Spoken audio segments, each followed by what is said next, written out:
Hello and welcome to the Auto Guide Show. This week we talk about Chevy's crazy new Corvette. Kyle drives an SUV, I drive a pickup truck, Honda refreshes a car, and then we go watch a very closely contested race. But first, a word from our sponsor. eBay Motors is here for the ride. Your elbow grease, fresh installs, and a whole lot of love transformed 100,000 miles and a body full of rust into a driveway entirely its own. Brake kits, LED headlights, whatever you need, eBay Motors has it. And with the eBay Guaranteed Fit, it's guaranteed to fit your ride the first time, every time, or your money back. Plus, at these prices, you're burning rubber, not cash. Keep your ride or die alive at ebaymotors.com. Eligible items only, exclusions apply. Okay, so we'll get right into it with what's easily the biggest news of the week, maybe the month, might be the year. But Chevy has unveiled a ZR1, which we knew was coming, but what we didn't know is it would make 1,064 horsepower on pump gas. This isn't ethanol or E85. This is just regular go to your gas station and get it. And there is a twin turbo V8. Twin turbo. It is the Z06 engine, including the flat plane crank, which is a surprise for the turbo motor. Yeah, it just has an extra almost 400 horsepower over Just the Z06. Despite being the same engine. Well, sorry for anyone from Chevrolet who's listening. I recognize it's not the same engine. It starts as the same one, but there are some important differences. Yeah, it sounds incredible. We were wondering where this was going to go. Chevy's been teasing it for months. We kind of expected something to do with the E-Ray powertrain, because why debut that? But no, this is, not only is it over 1,000 horsepower and over 1,000 pounds of downforce, it's rear drive only. All the downforce. Yeah, it's funny you say that, because a certain segment of the population thinks acceleration in 0 to 60 is all that matters. So there's going to be all these posts like, look at this Model S Plaid crushing a ZR1. It's like, that's not this car. It's not, I mean, it's going to be stupid quick to 60, but it's more so, how fast does it accelerate above 100 miles an hour? And how fast does it go? We weren't big enough, I guess, to be invited, but a lot of other publications got to go on a ride along in this car, going from a rolling start to 205 to 7 miles per hour. And like you said, it sounds amazing and it gets there real fast. But the most impressive thing is going to be the way it hangs on in a corner at speed. Like, I fully expect Chevy's probably going to, maybe next week, the week after, release a Nürburgring time, and it's going to destroy. I think it's the GT2 RS that has the rear drive record right now. Maybe. I mean, it depends on if you count the Menthe modified one as a production car. I think it'll beat that too. I mean, it probably is going to even beat all-wheel drive cars. Like, it's literally their like GT3 race car with more power for the street, minus slick tires. It sounds like a great recipe for it's. Yeah, the videos that you mentioned, I watched one of them last night, and it's funny watching the digital speedometer, because it goes up in increments of 10 miles per hour at some point, because it's going so quickly. And I'm like, that isn't something I'm used to even seeing in kilometers per hour. Yeah, it's like around 160 or 70 where you can actually start watching it go up by individual numbers, and it just keeps pulling. And yeah, I mean, this is, I hope some people buy this and use it for track days. I can guarantee a vast majority are going into collections because it'll appreciate and blah, blah, blah. And it won't be cheap. Obviously, this is going to be a lot of money, but it's going to be cheap compared to everything else it beats. yeah. That's the thing. Like, obviously need a skilled driver that knows what they're doing to get the most out of the car, but you put it in the hands of a proper race car driver. And yeah, I can't think of much on the road, even in the hypercar category, that will beat it, just because it's like, it's so over the top. It's just, here's a race car and some street tires, and off you go. Some of the more impressive facts that Chevy's shared about this too show the progress that we've made. When the ZR1 came back in 2009, it was pretty powerful, right? Over 600 horsepower. And one of their stats was, I can't remember the exact miles per hour now. It's something like 80 to 160, no, 80 to 200 miles per hour, and then back down to 80 miles an hour. it's an accelerative and then deceleration measure. The new car is 53% quicker to do that than the C6 in 15 Yeah, well, years. That's it's almost and, got 50% more power. yeah, so there's that, and then of course the fun stat about the first test runs at the Nürburgring, like you mentioned, they've already done the laps, but the very first laps that the test drivers did, all 4 of the test drivers broke 200 miles an hour. Yeah, and that's not easy on that back straight, especially with over 1,000 pound-feet of downforce, which was fully engaged at that point. How you're talking about the history, like I remember when the C6 Z06 came out with the 505 7-liter, and everyone, me included, were like, holy crap, like blown away with the power that thing had. We're over double now. And that was 19 years ago. Like, it's not a big time period that we've come. Now the basic C8 makes slightly less than that. Yeah, and tires, there's a huge component to the technology also in those 20 years, because you put this kind of power in a car in the 2000s, never mind the 90s, and you're just spinning out every time you even breathe on the gas. But anyway, I can't wait to, Chevy's going to go on a marketing frenzy of it beat this time and that time, sort of like Dodge did when they brought out the last ACR Viper, because like I said, you put this in the right hands and it's going to be crazy. Mm-hmm. My worry is the people who can afford to buy it and want to show it off. Look at your local Cars and Coffees videos in the future. Yep. All right, so moving on, staying with GM because they're on quite a roll this week. Cadillac introduced this. I don't know how to say.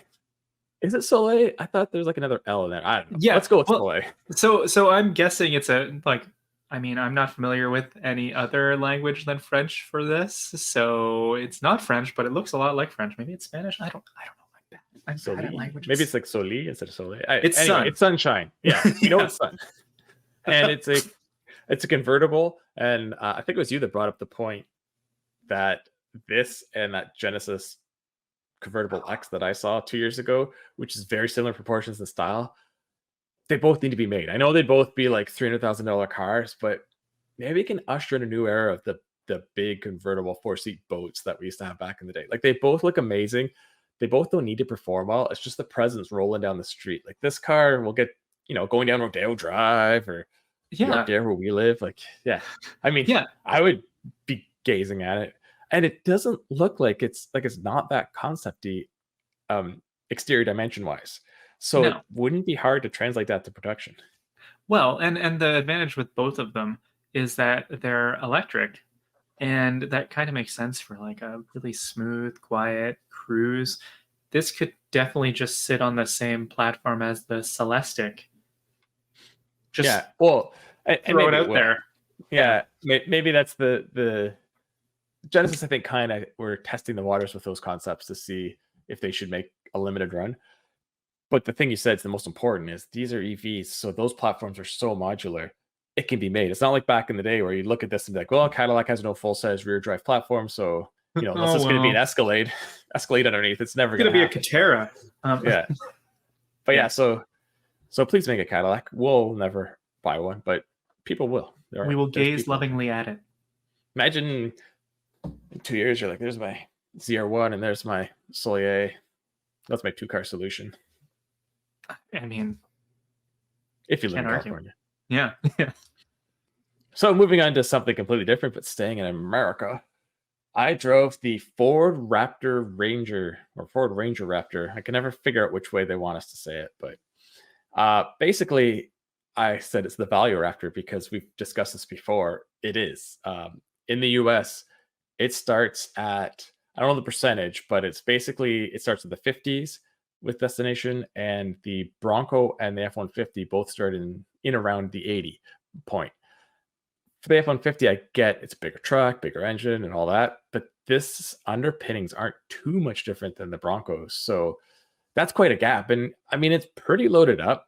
I will say it looks cool, especially in this color, and it had the Raptor graphics package, which I made a comment that it's like way over the top, and in most cars I'd be embarrassed, but for the Raptor, like it can get away with it. It's the car that should probably have it. And I think it kind of helps because you want people to know, because it isn't got like the 53-foot wide fenders that the Bronco does, or the F-150 is just kind of Baja truck presence. Mhm. It is bigger, it has bigger wheels and stuff, but yeah, it's like the lower price, more subdued. It's still quick. It's got 400 plus horsepower from its turbo 6. It does have to haul around over 5,300 pounds, so that's a lot. So at times you don't think the power is fully there, but when you catch it at the right turbo build and the right gear, it really launches it. You can set the engine through 4 exhaust notes. It's probably best to keep it on the quiet, and that's coming from me who loves loud exhaust, but it gets real loud, especially in Baja. But that 6-cylinder doesn't sound nice. It just gets very drony. I mean, I know like you're stuck with what you have, but it's still possible to tune and exhaust a bit to get different notes out. I mean, Borla and Magnaflow make a living off that. Well, and it's not like Alfa Romeo doesn't have an excellent sounding turbo V6 either.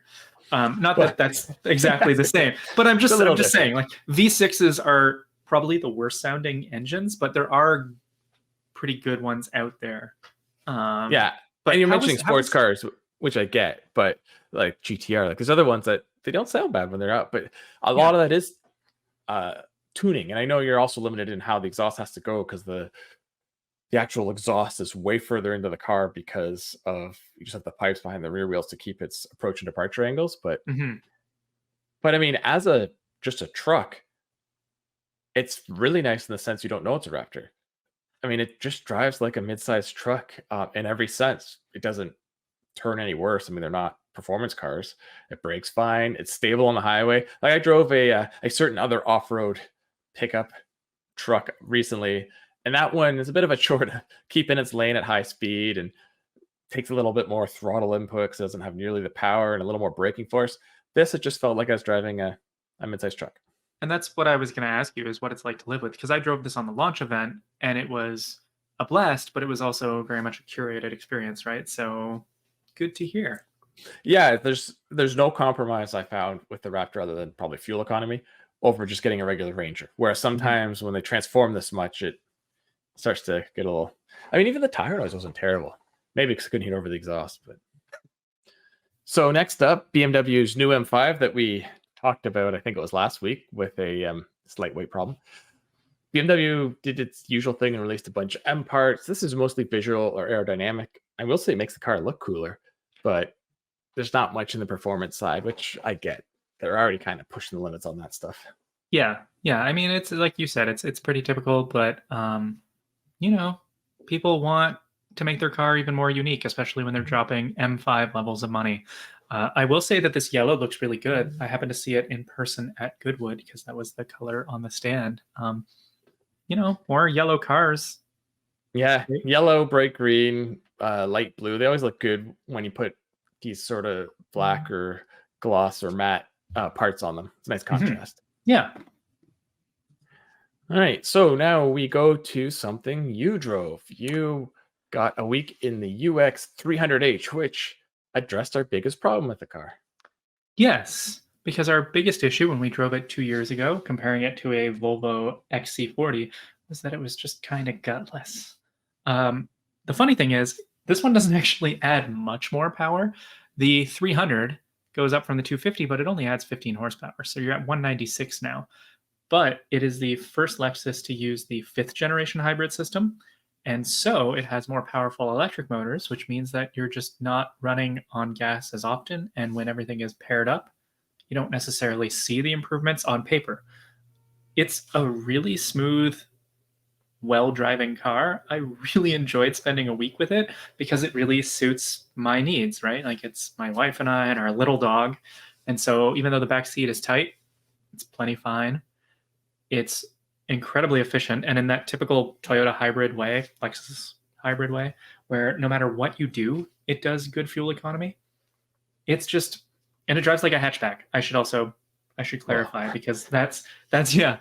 It looks like a hatchback. It is a hatchback. It has hatchback ground clearance. Yeah, and so the Corolla Cross Hybrid is the model that it borrows the powertrain from, but the UX is from the time of the CHR, which was more car-like than the Corolla Cross Hybrid, and this is the same sort of thing. So I really enjoy driving this, and it's really well equipped.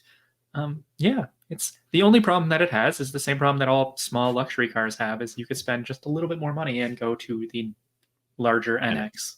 Which is far better in every way. It's funny how you say back in the days of CHR. It's like back in the days of the CHR. It's like what, 5 years ago?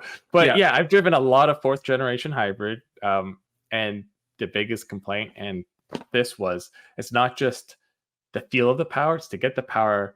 That engine had to rev like crazy. Mhm. And it wasn't a pleasant sounding or feeling engine. And the fifth gen is such an improvement. And I haven't driven this, but having driven the Corolla Cross and the Prius, I can imagine how much less it needs to, bounce up to redline just to get you moving. So that alone's a big plus. Yeah, good car. And speaking of updates, the Honda Civic Si received an update, which, surprise, surprise, because the Civic itself received an update. I get the updates, and I think it's going to help the car and help sales, but it's a little sad not to see any sort of performance updates. Yeah, I mean, on one hand, I get it. They're trying to keep this as affordable as possible because there's a huge jump to the Type R. But then that's the point: is why not give this maybe? That would be a nice surprise, right? Is give this a detuned version of the Type R engine. Leave it at like 230 horsepower or something. You get a lot more torque.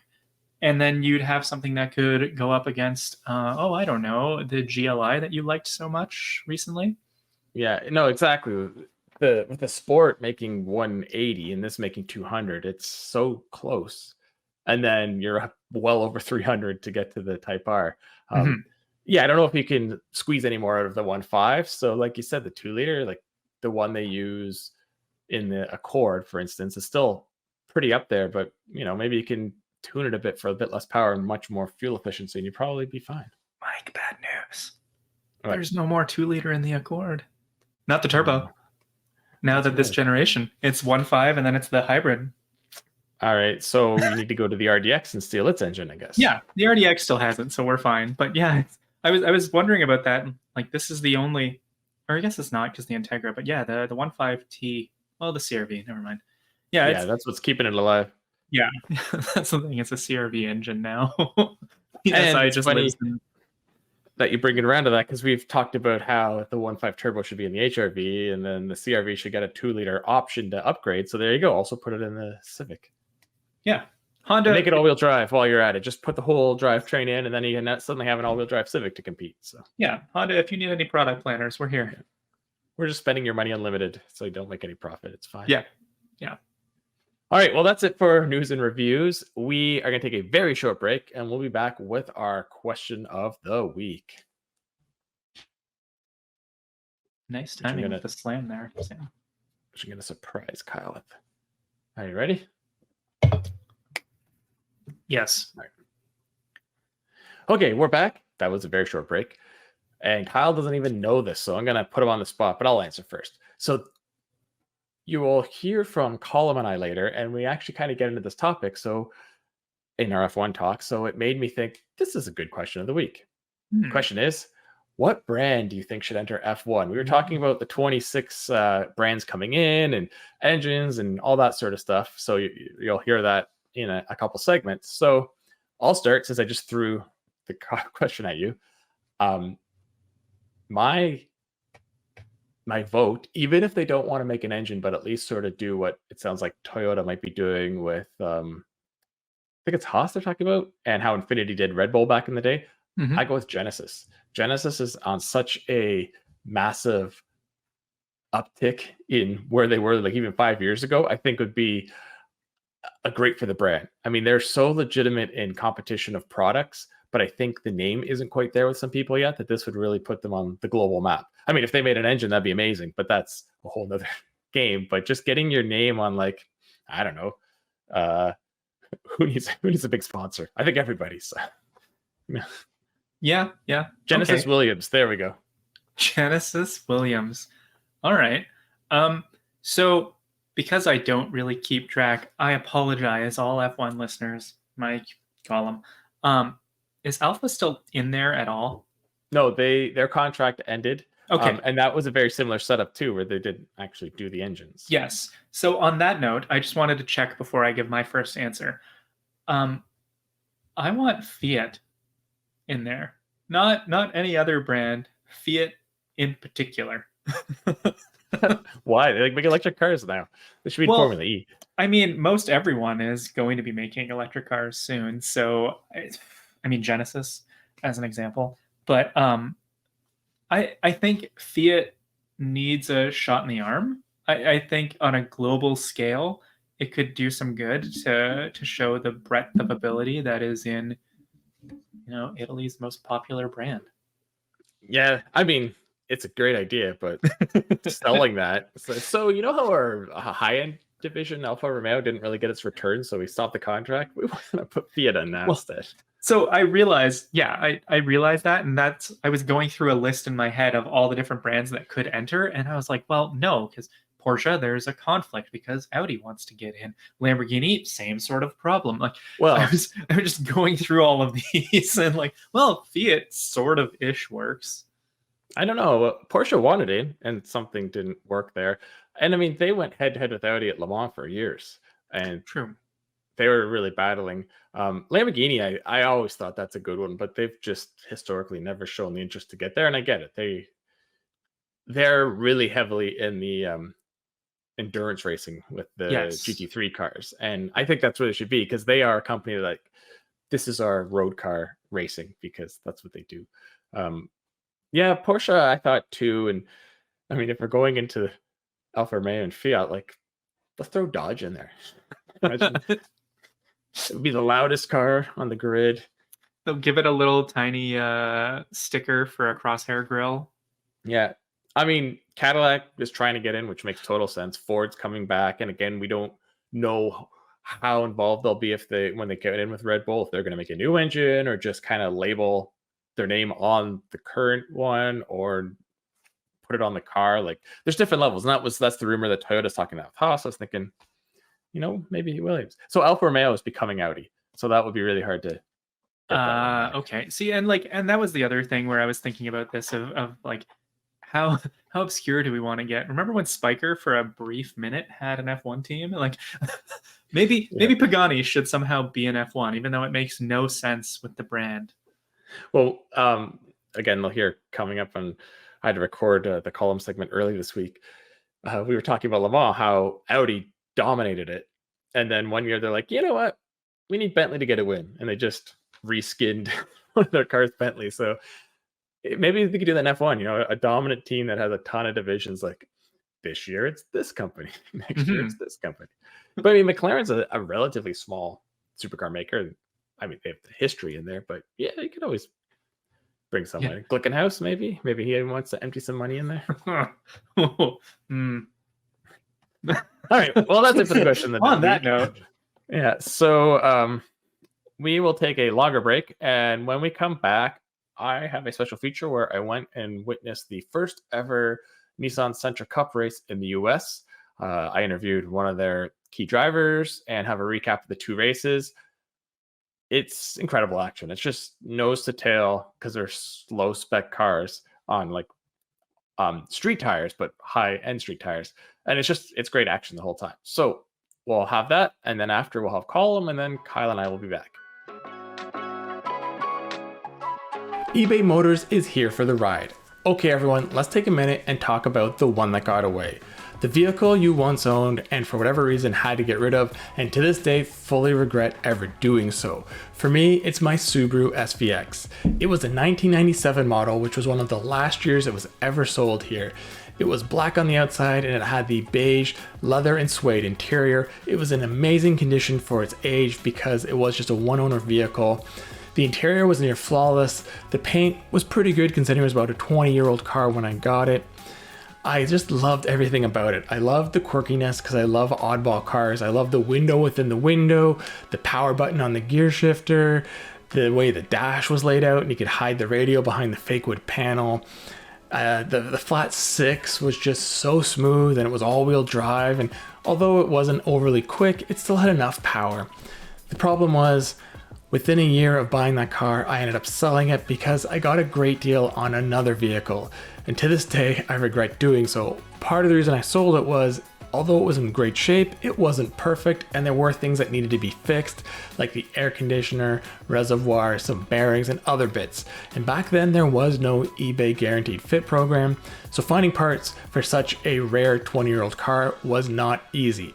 Luckily, I sold it to someone who not only cared for it, but took the time to fix it up, and every once in a while I do get to still see it, and I still regret ever getting rid of it. I am constantly online looking for a new SVX because now I have a system that I can find parts for it, but I haven't come across one that's both in the right condition and the right price range. With over 122 million parts, you can make sure your number one ride or die stays running smoothly. Brake kits, LED headlights, roof racks, bumpers, whatever your baby needs, eBay Motors has it. And with the eBay Guaranteed Fit, it's guaranteed to fit your ride first time, every time, or your money back. Plus, at these prices, you're burning rubber and not cash. Keep your ride or die alive at ebaymotors.com. Eligible items only, exclusions apply. All right, we have a special guest today here at the Nissan Sentra Cup in Lime Rock in the USA. First race ever out of Canada. Can you please introduce yourself and what you do? Yeah, so my name is Valérie Limoges. I'm a race car driver. I've been involved in the series since the beginning, 10 years ago already. Yeah, well, that kind of leads to my first question. What is it about this series that keeps bringing you back? Well, I love the competition, and since it's a spec series, we have a lot of competition. It's always very tight, and we get great battle on track, so that's what I like about. Yeah, great. So what got you started in this series? What was it that, like, was it the series was starting and you got presented a ride, or did you just see it and want to get into it? Yeah, because at the beginning, a lot of dealers got involved. Okay. And I knew one of the dealers, and a Nissan dealer back in Canada. So they offered me to drive in their car that they were going to buy. So that's what I did, and I've been doing it since. Yeah, and you've been very successful so far as well. So the first time at this track, you've been here before, I think. Yeah, right? in 2005, 6, 7, I think. But no one's driven this car on this track yet. Is it a big learning curve for everyone out there? I saw you guys are getting as many practice laps as possible trying to... Yeah, exactly. I was here with a rear wheel drive car, so now it's a front wheel drive, so it's quite different. Yeah. Are you finding a lot of tire wear on the front on this track? Is it pretty abrasive? Yeah, quite a lot, yeah. Yeah. Okay, so you have 2 races tomorrow. Yeah. Do you just go all out in both races and hope for the best? You don't try to pace race one? No. It's only 40 minutes. You have to be 100% every lap. Weather regardless. Yeah, exactly. Regardless. Okay, well, we'll be here. I'll have lots of footage of the race tomorrow. We'll watch you, and best of luck. Thank you very much. Thank you for joining us. Thank you. We're about ready to start the first of the 2 races for the Sentra Cup this weekend. We're going to see how Valerie does. She qualified 6th, which isn't bad, but she was hoping for a better result. We'll see if she can make some places up in the race, which should begin in just a couple minutes. So let's watch the race and see what happens.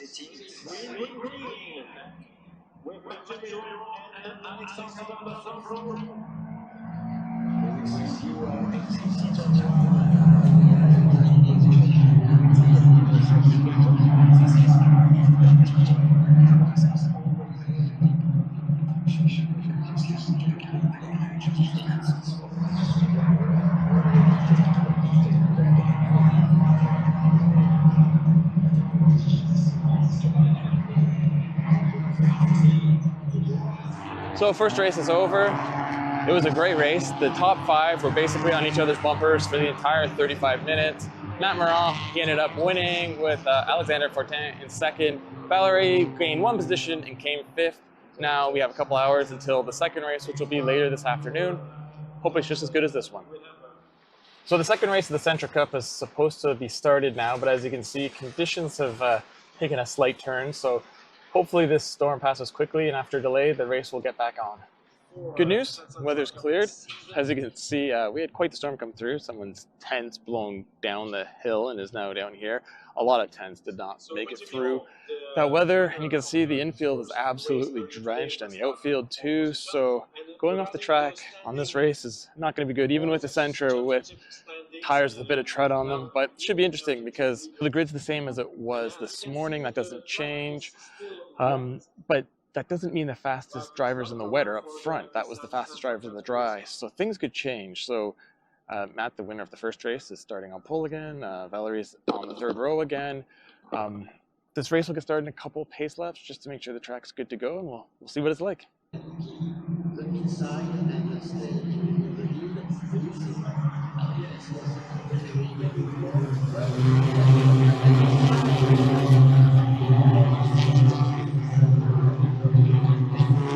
been a good race so far. We're down to the final 6 minutes, probably 5 minutes now. You can see a car's being taken off on a tow truck. And what that means is Matt had like a 5-second lead on the whole field, and he's lost that because we have a pace car. And he was leading a pack of about 5 cars for most of the race, and then he started to pull away. And in second is Alexander again, and Valerie's up to third. And second, third, and fourth were nose to tail for the last 10 laps. But now you're gonna have all 4, well, you're gonna have the whole field nose to tail for probably a 3, maybe 2 lap shootout. So I think we'll just keep this on for now because this could be very interesting these next couple laps.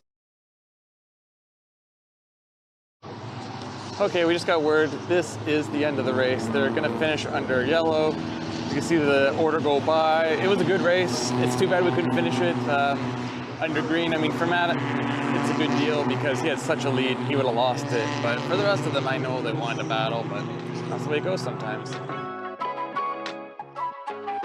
All right, it's time for our F1 update. We have Colin Wood back. This is our last one for the month, and I guess it'll be after the last race before the break, but it's the last one before break. Yeah, we'll head into the doldrums of summer, and I guess that's usually the silly season, but there's been so much silly season going on all season. Silly season. It has been, right? Yeah. Both good racing on the track and wild stuff happening off the track as well. So I thought maybe today the news of today, which again will be old by the time you hear this, will be that Ocon officially signed on with Haas. Which felt like that had been rumored and somewhat inevitable for a while. So he'll partner with Ollie Bierman, right? So they'll have an interesting all new team. And I was going through looking at all the list of who's still available, like what drivers are out there, right? And then what seats are there. So in terms of who's still out there, you've got Sainz, Ricciardo, Magnussen, Sargent, Bottas, Zhu, right? And I think that there aren't that many seats. So if you look at, one of the seats is Mercedes, and we figure Kimi Antonelli is already going to be there. And then you basically have one person, like one seat left at Alpine, Williams, whatever, stake F1 / Sauber / soon to be Audi, whatever that's called, and RB. So there are several drivers currently racing, maybe 2 or 3 who will not be on the grid next year. So I kind of actually thought there might be more than that coming into it, but it seems like we may lose a bunch. Yeah, I was surprised last year how the entire field carried over. I mean, completely off topic, but it made me not want to buy F1 2024 for my PlayStation because I don't need. But next year will be big in the 26, the new cars. But I mean, we all knew Sargent was going to go. It was kind of surprising he was here this year, and Joe, it sounds like he's going too, which I think he's a better driver than he's ever had a car to compete with. But I mean, things change, right? Yeah. So we still are, like you said, like Sainz, like, where are you gonna go, buddy?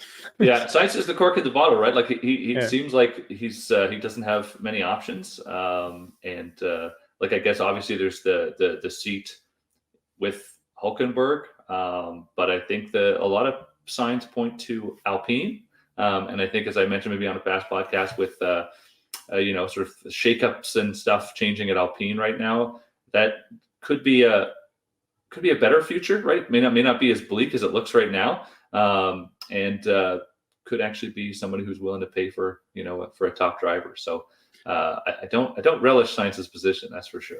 So wait, the second driver at Red Bull who's underperforming but probably has more potential might go sign as the key guy at Renault Alpine. I think this story's happened before. Oh, well, maybe there'll be tattoos involved. Yeah.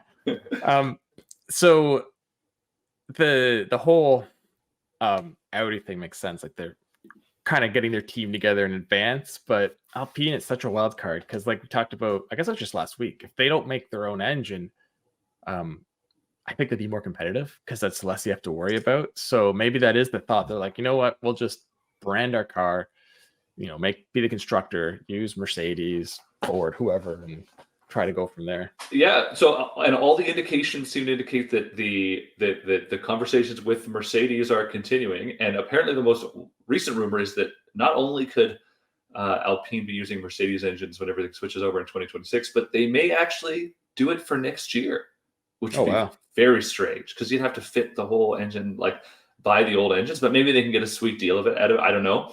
But that would certainly help. Like if you could get the Alpine car using a Mercedes engine, and then if you're Carlos Sainz and you wind up in that car, could be a surprise. I don't know if they're going to be fighting for the front of the grid, but they could be a lot more competitive than they have been. That's for sure. Oh yeah, like it makes sense even for next year because we know their engine's capped because they're trying to cap development, and they're capped worse than the other engines. Like they even admit it.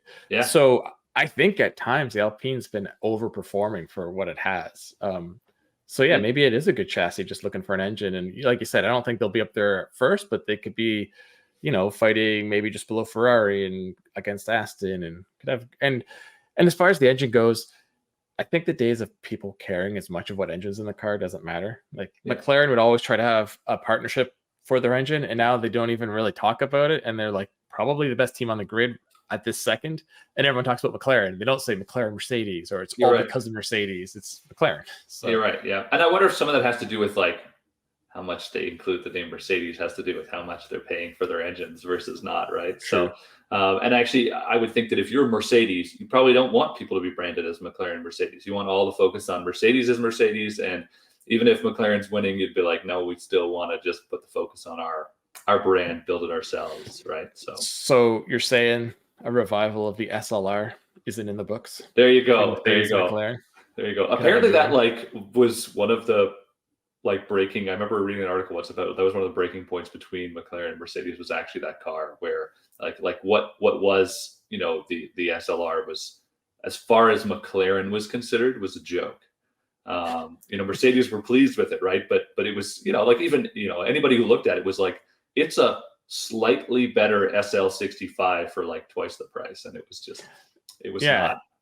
It's a great looking car, but I'm sure McLaren was looking for something to put head to head with Ferrari and Lambo, and I remember they tried to position as that, and it never was. It's the GT is what the SLR always wished it was, a front engine car that can go toe to toe with all the mid engine supercars. But I mean, I don't know if it's accurate or not. I drove an SLR once at one of those like events where because it was a sponsorship thing where it's like you get to drive like 6 exotic cars in a day, and there was some partnership back when I briefly worked for Source Interlink / Motor Trend or whatever, and they invited me out to this thing, and it was it was not impressive. Obviously it was super cool, right? But when you're driving, a Ferrari F430 next to it, it was like the 430. It's not even the same type of car, right? So, but I don't think it was meant to be. But I think McLaren at the outset wanted it to be, and it just never got there. It ended up being much more of a Mercedes than a McLaren. So, yeah, no, I never drove one, but I did drive the SLS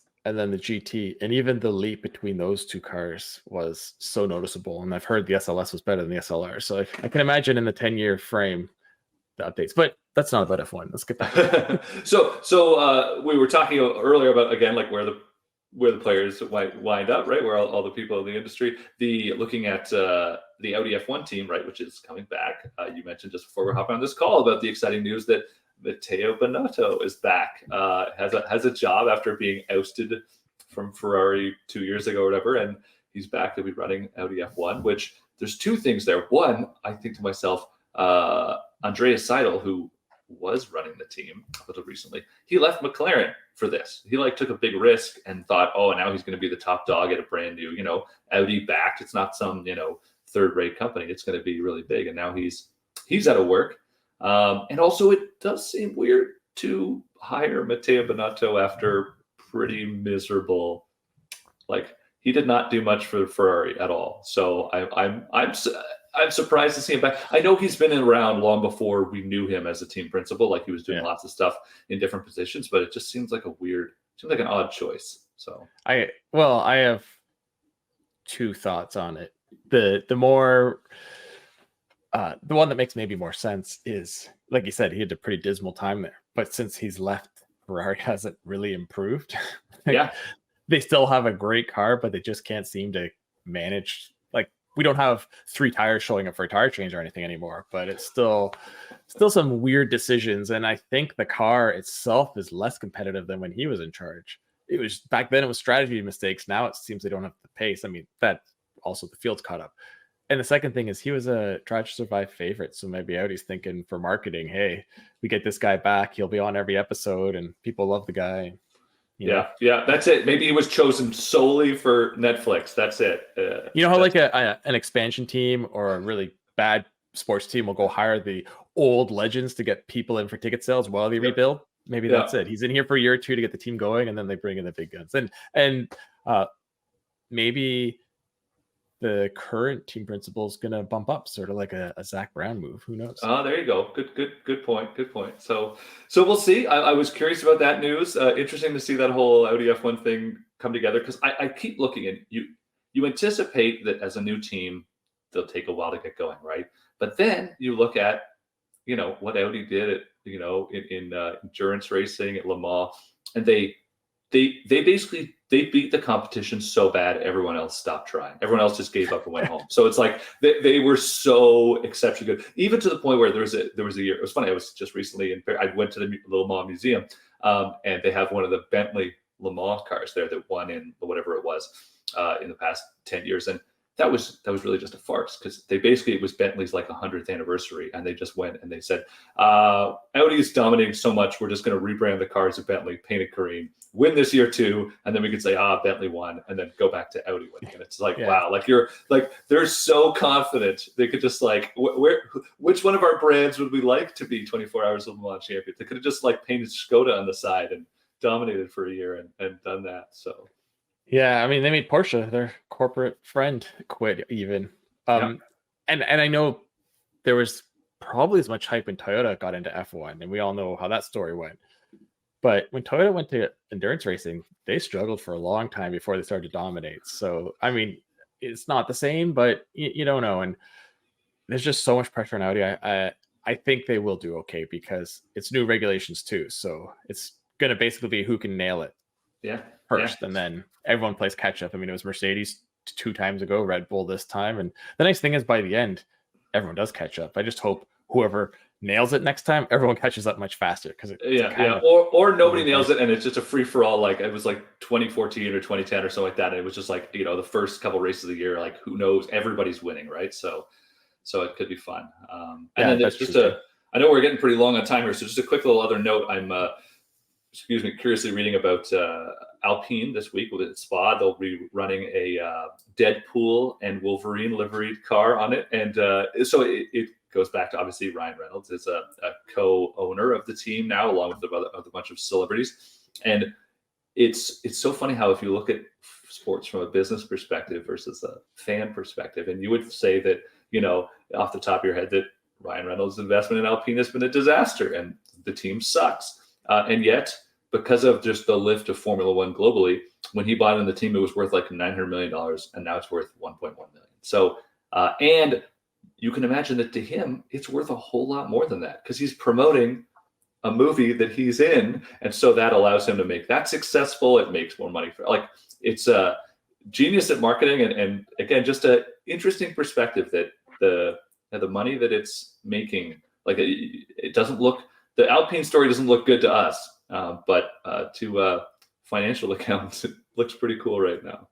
Yeah, like imagine if you went to any F1 team and said, hey, I want to basically wrap your cars with a livery for this one race, how much that would cost. And he's essentially doing it for free because he's already in there. It's funny, though, how we're getting, some tribute liveries and some other things, but now we're getting some marketing ones. I mean, this is the step. I remember when NASCAR started doing one-off liveries like 20 years ago, and you're like, whoa, that's crazy. And now it's like every race has a different livery depending on who's paying. I mean, these teams are always talking about money. It's going to happen. But you know what? It could be good. It could be terrible. Depends who's willing to pay. It's just going to be a bunch of bet something.com. Oh, no. Against each other. Oh, yeah. All the betting. Or I guess a year ago it would have been crypto anything. So we'll see what's next. I'm always a fan of the like iconic ones that last on for years. Even if you look at like a NASCAR, you've got like M&Ms or DuPont or stuff like that. Like seeing those iconic liveries are great. So I like having the one-offs here and there, right, where it pops up, has something cool, and then goes back to the OG. So, but you're right, we could see a whole new future of every single race, brand new livery. You barely even know who's who on the track. So. Someone's going to take the Golf or the Players or the Labatt Cannon livery and then put some other product there and just completely ruin it. That will happen. That will happen. All right. We'll keep an eye out for it.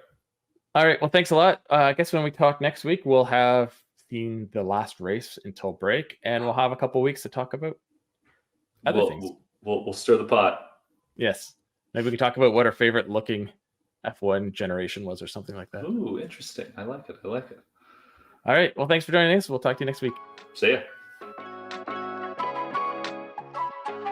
All right. So as we just said, it's time for the break. By the time you watch this, the last race will have happened. And who knows? I mean, last time we were like, nothing will happen. And we had that crazy drama.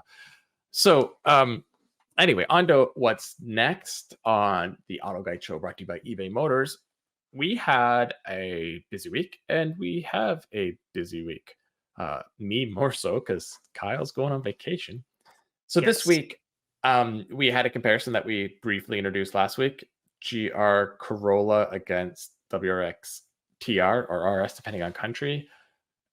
It's been interesting. It was really positioned as not a direct head-to-head because they don't really match up anymore, but it's is the GR Corolla worth the extra money for the obvious extra performance? And we're not going to spoil it, but that's what will be coming out, video and written in the future.